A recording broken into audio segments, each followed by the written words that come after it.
আসসালামু আলাইকুম এভরিওয়ান, সবাই কেমন আছেন? আজকে চলে আসলাম একটা নতুন ভিডিও নিয়ে। আজকে আমি শসা দিয়ে এই যে ডাল দিয়ে রান্না করব। এটা অনেক মজার একটা খাবার হয়। আপনারা যারা এই যে বড় বড় শসাগুলো আছে একটু বাড়তি থাকে, সেই শসাগুলো নিয়ে এই ডাল দিয়ে রান্না করতে পারবেন।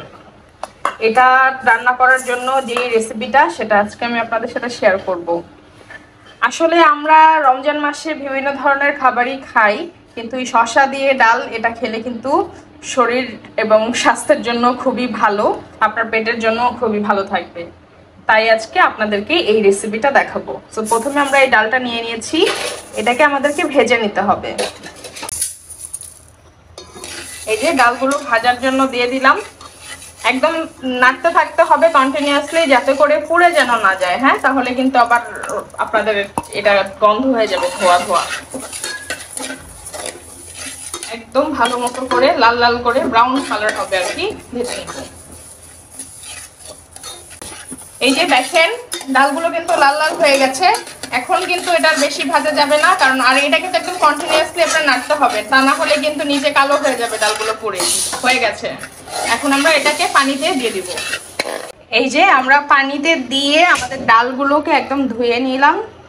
এভাবে করে আপনারা ফার্স্টেই ডালটা ধুয়ে নেবেন ভেজে। এখন আমরা রান্না বসাবো। পাতিল গরম করতে দিলাম, এখন এটা একটু গরম হলেই তেল দিয়ে দিব। এখন তেল ঢেলে দেই অল্প করে, বেশি দিব না। তেলটা একটু গরম হলে পেঁয়াজ মরিচ দিয়ে দিব। পেঁয়াজ দিয়ে দিলাম।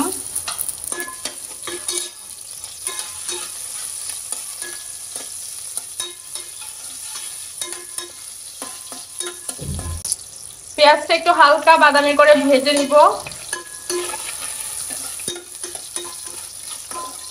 পেঁয়াজটা একটু হালকা লাল লাল হয়ে গেছে। এখন হচ্ছে আমরা মরিচ দিব, একদম খুবই অল্প অল্প মরিচ দিব, অল্প একটু মরিচ দিলাম। আর অল্প হলুদ দিব, না হলে কিন্তু হলুদের গন্ধ হয়ে যাবে। একটু হলুদ দিলাম আর লবণ দিলাম পরিমাণ মতো, ডাকলে আবার জল। পানি দিলাম অল্প একটু করে, অল্প একটু পানি।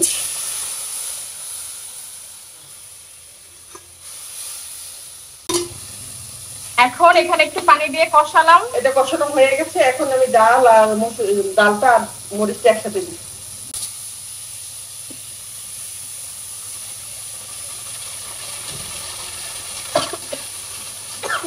অনেক ঝাঁজ আসতেছে এই সময়, অনেক ঝাঁজ আসে। এখন আমরা ডালটা কষাতে থাকবো। এই যে ডালটা আমরা কষাচ্ছি, এটা একটু বেশিক্ষণ ধরে কষাতে হবে। অল্প অল্প করে পানি দিতে হবে আর কষাতে হবে। এই যে ডালে অল্প একটু পানি দিয়ে আবার কষাচ্ছি। এই পানি শুকাবে আর পানি হচ্ছে কষাতে হবে। এভাবেই আসলে আমরা অনেকক্ষণ ধরে কষাবো, যাতে ডালটা সিদ্ধ হয় এই কষানোর দিন। হ্যাঁ, হ্যাঁ।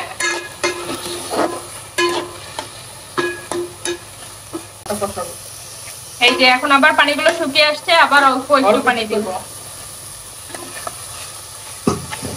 এভাবেই আপনাকে ওই আমরা এক বাটি পানি নিয়েছি, তো এক বাটি পানির আর অল্প একটু আছে। এরকম করে আপনারা অনেকক্ষণ, যতক্ষণ পর্যন্ত না ডালটা সিদ্ধ হবে ততক্ষণ পর্যন্ত আপনারা কষাতে থাকবেন। এখানে শসা আর রসুন একসাথে দিলাম। শসা আর রসুন একসাথে এখন কষানো শেষে দিয়ে আমরা এটা শসা সহ কষাবো। এটাকে কষাতে হবে।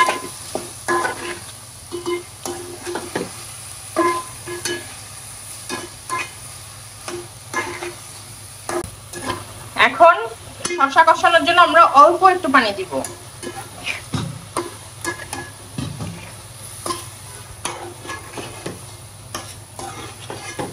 লাগবে না এখন, না, আগে কষানো হোক। দেখেন আমাদের এই যে শসা সহ এটা কষানো শেষ। এখন আমি এখানে পানি দিয়ে দিব পরিমাণ মতো।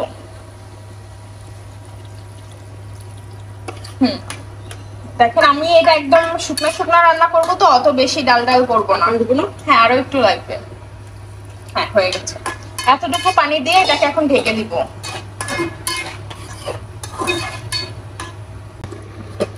দেখি লাউটার কি অবস্থা। এই যে বলক চলে আসছে। লাউটার অবস্থা ভালোই, খারাপ না, খুব সুন্দর গ্রাম হয়েছে, কিন্তু এখন সিদ্ধ হয়নি, আর একটু কম হয়ে যাবে। পানিটা একটু শুকালে তখন আবার সিদ্ধ হয়ে যাবে, আর তারপরে আমরা ধনিয়া পাতাও দিব লাস্টে। এটা আর একটু সিদ্ধ হওয়ার জন্য ওয়েট করতে হবে। আর এই যে দেখেন চেহারাটা, এখন আমরা এটাতে ধনিয়া পাতা দিয়ে আসবো, দিয়ে দিব যেহেতু শুকিয়ে আসতেছে। এটার না অনেক সুন্দর ব্র্যান্ড বের হয়েছে ডালটার। এটা আপনারা অবশ্যই এই রোজার মধ্যেই হচ্ছে ট্রাই করে দেখবেন, আপনাদের পেটও ঠান্ডা থাকবে এটা যদি খান, স্পেশালি আপনারা যদি সেহরিতে খান।